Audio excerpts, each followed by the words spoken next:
Собираться на главной площади Сыктывкара участники начали задолго до старта. В 17:00 здесь началась регистрация. Каждому по специальному браслету и страховке от несчастного случая на период пробега. Теоретически присоединиться к колонне мог любой желающий, поэтому цифра в 3300 участников больше протокольная. У меня такой адреналин, я этого ждала 2 года, потому что в прошлом году я была беременна, и мне нельзя было ехать.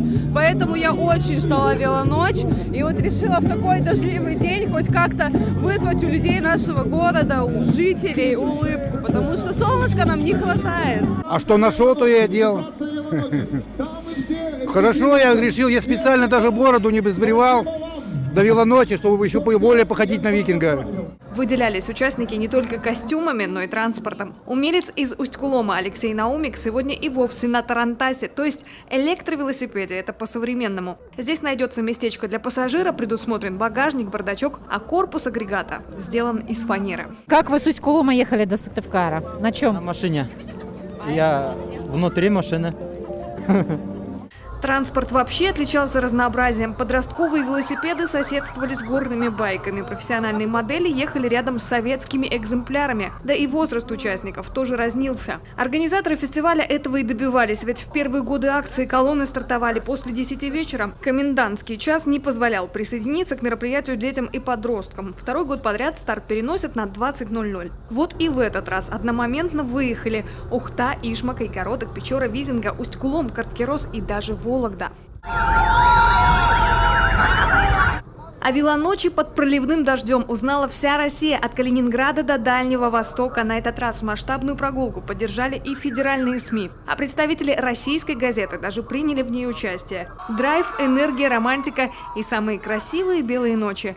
Такой запомнится столица Коми нашим гостям, которые, кстати, успели познакомиться и с другими визитными карточками республики. Мы недавно побывали в селе Иб. Неизгладимые впечатления.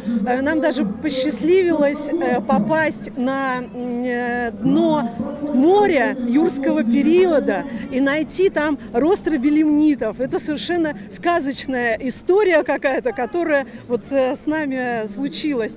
Здесь очень много всего интересного, и я уверена, этот город недооценен туристами, особенно на северо-западе. Нужно ехать в Сыктывкар. Здесь интересного много, здесь много загадочного, и здесь очень теплые люди, несмотря на холод и дождь. Общая протяженность трассы 10 километров. На всем маршруте колонну сопровождали инспекторы дорожного движения, спасатели и даже волонтеры. Последних в этом году было больше 100 человек. И вот он, долгожданный финиш, к которому многие уже идут пешком. Обошлось почти без травм и толкучек, ведь велоночь – это не гонки на скорость, а прогулка по самым красивым улицам нашего города. Александра Головина, Елена Красильникова, Олег Юшков, телеканал Юрган, Сыктывкар.